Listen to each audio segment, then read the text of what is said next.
Hello dear student, welcome to physics Nama. आज के इस वीडियो में हम लोग क्लास 11 फिजिक्स का चैप्टर लॉज ऑफ मोशन का एक्सरसाइज 5.40 को सॉल्व करेंगे। यह एक्सरसाइज एनसीईआरटी क्लास 11 के बुक से लिया गया है और यह जो एक्सरसाइज है इस चैप्टर का लास्ट एक्सरसाइज है और जो बच्चे जेईई या नीट की तैयारी कर रहे हैं उनके लिए बहुत ही इम्पोर्टेंट है।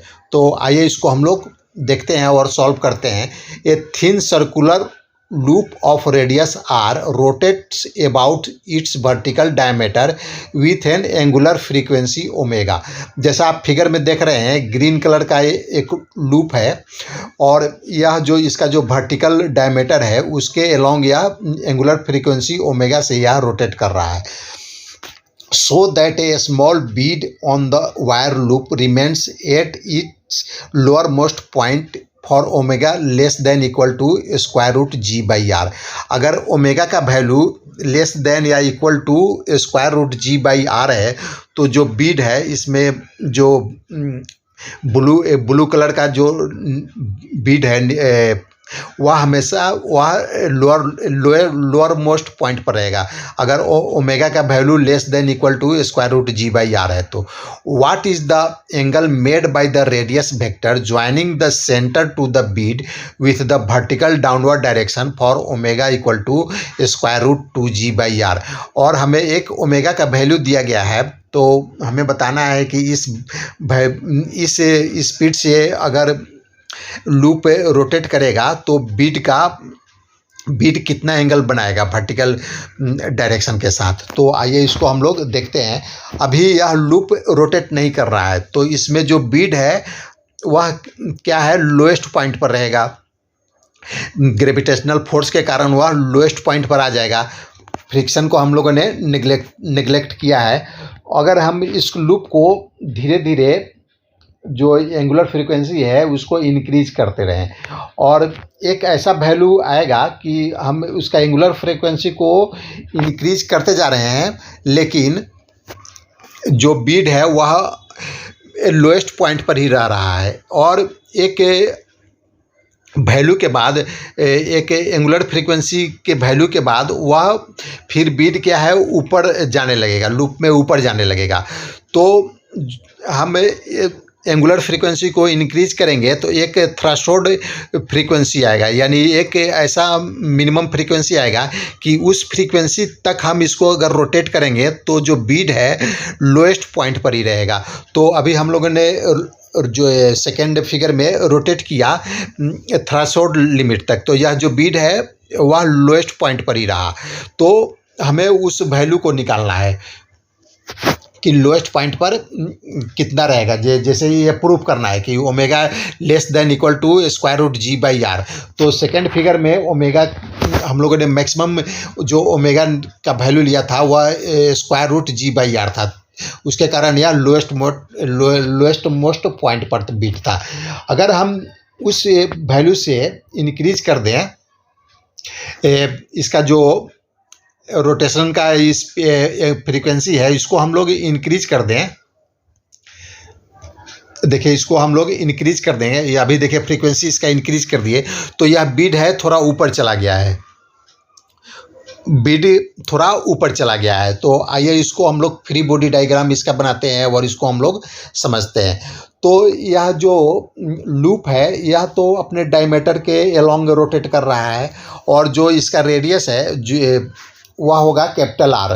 तो बीड का जो सेंटर से पोजीशन है वह आर के इक्वल होगा, लूप के रेडियस के इक्वल होगा और जो बीड है वह जो रेड कलर का जो सर्कल दिख रहा है उस सर्कल में यह रोटेट करेगा। तो जो इसका जो मान लेते हैं कि इसका रेडियस हो गया रेड सर्कल का स्मॉल आर और इस पर जो एंगल अभी बना रहा है सेंटर के साथ बीड जो बना रहा है वर्टिकल लाइन के साथ वह मान लेते हैं कि थीटा है, जैसा आपको फिगर में दिख रहा है ये थीटा एंगल बना रहा है। और इस पर जो फोर्सेस लगेंगे उसका हम लोग फ्री बॉडी डायग्राम बनाते हैं और इसको बैलेंस करते हैं। तो अभी देखिए जो एन है नॉर्मल फोर्स वह बीट पर लगेगा और उसका जो डायरेक्शन होगा सेंटर की तरफ होगा, लूप के सेंटर की तरफ। क्यों? क्योंकि जो नॉर्मल फोर्स होता है वह परपेंडिकुलर होता है, सरफेस के परपेंडिकुलर होता है।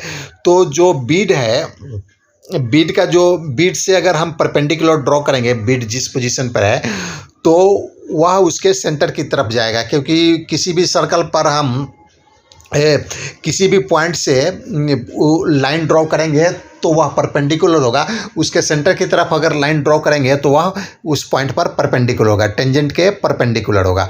तो और इस एन का वर्टिकल कंपोनेंट क्या होगा? इसका वर्टिकल कंपोनेंट हो जाएगा एन कॉस थीटा। जैसा आप फिगर में देख रहे हैं,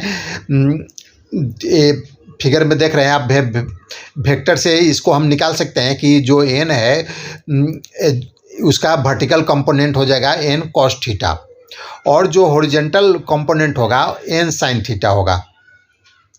और इसका जो रेडियस है स्मॉल आर है, जो रेड वाला जो सर्कल है उसका रेडियस है स्मॉल आर। और डाउनवर्ड डायरेक्शन में जो बीट पर जो फोर्स लग रहा है वह उसके वेट के इक्वल होगा, वह उसका वैल्यू होगा mg होगा। तो आइए अब हम लोग फोर्सेस को बैलेंस करते हैं। अभी बीट क्या है? बीट का वर्टिकल डायरेक्शन में भी मोशन नहीं है और हॉरिजॉन्टल डायरेक्शन में भी मोशन नहीं है। तो आइए देखते हैं, जो एन कॉस थीटा और mg एक दूसरे को बैलेंस करेगा, और जो एन साइन थीटा है जो हॉरिजॉन्टल डायरेक्शन में है, तो हॉरिजॉन्टल डायरेक्शन में जो बीट पर एक और फोर्स लग रहा है जो सेंट्रीपिटल फोर्स है। अगर कोई भी बॉडी से किसी सर्कुलर पाथ पर मूव करती है तो उस पर सेंट्रीपिटल फोर्स लगता है, और जो सेंट्रीपिटल फोर्स है अलग से कोई फोर्स नहीं होता है। पहले से हम जो फोर्सेस जानते हैं उनमें से ही कोई फोर्स होता है, जैसे ग्रेविटेशनल फोर्स हो गया, फ्रिक्शन फोर्स हो गया, नॉर्मल फोर्स हो गया। तो यहाँ पर नॉर्मल फोर्स लगेगा, और जो नॉर्मल फोर्स का जो हॉरिजॉन्टल कंपोनेंट है वह इस पर सेंट्रीपिटल फोर्स के इक्वल होगा। क्योंकि इसका जो सर्कल है वह रेड कलर वाला सर्कल है, तो इसके लिए जो हॉरिजॉन्टल कंपोनेंट है नॉर्मल फोर्स का एन साइन थीटा वह इक्वल होगा सेंट्रीपिटल फोर्स के। और हम जानते हैं कि सेंट्रीपिटल फोर्स का वैल्यू होता है एम आर ओमेगा स्क्वायर। तो एन साइन थीटा जो हॉरिजॉन्टल डायरेक्शन में जो बीट पर फोर्स लग रहा है वह इक्वल हो जाएगा एम आर ओमेगा स्क्वायर। और यहाँ पर जो आर है, आर का वैल्यू हम निकालेंगे तो आर साइन थीटा हो जाएगा, कैपिटल आर साइन थीटा। जो लूप का जो रेडियस है कैपिटल आर, उसको साइन थीटा से मल्टीप्लाई कर देंगे तो यह जो स्मॉल आर है उसका वैल्यू निकल जाएगा। तो आइए देखते हैं, N sine theta equal to, हम आर की जगह R capital R sine theta put up करते हैं तो एन साइन थीटा इक्वल हो जाएगा M capital R sine theta omega square. यहाँ पर देख रहे हैं साइन थीटा एक दूसरे को कैंसिल कर देगा, तो एन इक्वल टू हो जाएगा M small M R omega square. और एन कॉस थीटा किसको बैलेंस कर रहा है? mg को बैलेंस कर रहा है, क्योंकि वर्टिकल डायरेक्शन में कोई मोशन नहीं हो रहा है, तो ये दोनों एक दूसरे के इक्वल होगा। अब क्या करते हैं, इक्वेशन 2 को 1 से डिवाइड करते हैं।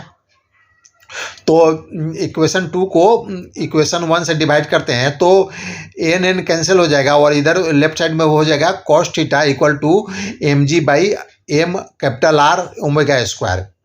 और इसको फर्दर सॉल्व करेंगे तो कॉस थीटा हो जाएगा इक्वल टू एम तो कैंसिल हो जाएगा, तो कॉस थीटा इक्वल हो जाएगा g by capital R omega square, और ओमेगा हो जाएगा square root g by R cos theta. Omega हो जाएगा g by R cos theta. यहाँ से हम ओमेगा का वैल्यू निकालते हैं तो अब जो लोअर मोस्ट पॉइंट है उस पर थीटा इक्वल कितना होगा? 0 डिग्री होगा।